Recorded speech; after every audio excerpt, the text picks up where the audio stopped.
Kwingineko ni huko Moscow ambapo Urusi inasema wataipatia Iran zana zote za kijeshi wanazozihitaji.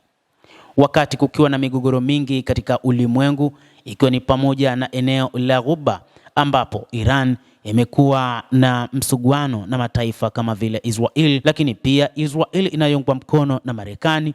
Waziri wa mambo ya kigeni wa Urusi Sergei Lavrov amesema ushirikiano wa kijeshi na Iran utaendelea kwa mujibu wa sheria za kimataifa, hata kama vikwazo vya silaha vya Umoja wa Mataifa vilivyoondolewa baada ya JCPOA kurejeshwa Oktoba 25.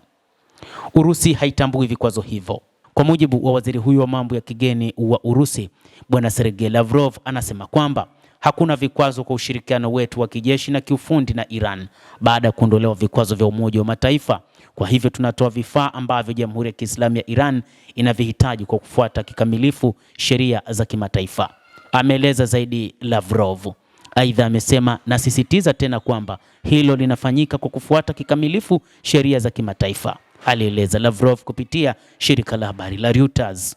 Marufuku ya silaha ya Baraza la Usalama la Umoja wa Mataifa ilimalizika mnamo Oktoba mwaka 2020. Chini yake Iran haikuwa na vikwazo vya kisheria vya kununua, kuuza silaha, lakini Baraza la Usalama lilipiga kura ya kurejesha maazimio haya na vikwazo vinavyohusiana. Marekani iliunga mkono huku China na Urusi zikipinga kurejeshwa kwa vikwazo hivyo. Nchi tatu za Ulaya zinazojiita ithiri kwa maana ya Uingereza, Ufaransa na Ujerumani, kwa kuzingatia mamlaka ya azimio nambari 2231 zilifungua njia ya kurejeshwa kwa vikwazo hivyo, ikiwa ni pamoja na vikwazo vya silaha.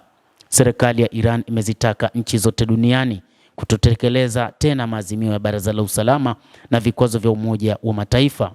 Katika barua, wameutaka Umoja wa Mataifa kukomesha vizuizi vyote vinavyohusiana na azimio nambari 2231 katika tarehe ya mwisho ya Oktoba 18. Katika barua wameutaka Umoja wa Mataifa kukomesha vizuizi vyote vinavyohusiana na azimio hilo.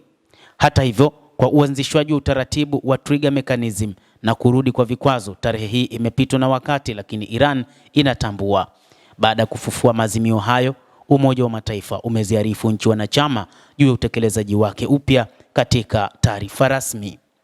Mataifa ya China pamoja na Urusi yamesema kwamba yatasimama imara kuitetea Iran wakati wote, lakini pia izingatiwe kwamba mataifa haya ni mataifa yaliyo katika jumuiya inayofahamika kama BRICS, moja kati ya jumuiya ambayo imeunganisha mataifa mengi ulimwenguni kwa wakati huu. BRICS imeunganisha mataifa kama vile Urusi, Iran, lakini pia India, China, lakini Brazil na Afrika ya Kusini. Lakini kumekuwa na mataifa mengine ambayo yamekuwa wanachama wa jumuiya hiyo, ambapo kumekuwa na ushirika mkubwa miongoni mwa mataifa hayo. Mtazamaji, endelea kutufuatilia na nikusihi usisahau kulike, usisahau kucomment, kadhalika na kusubscribe channel yetu hii ili upate habari hizi kwa mapana kupitia hapa The World News. Jina langu ni Adam Hussein. Endelea kuwa nasi wakati wote, endelea kutufuatilia ili uweze kujua mengi yanayojiri katika ulimwengu.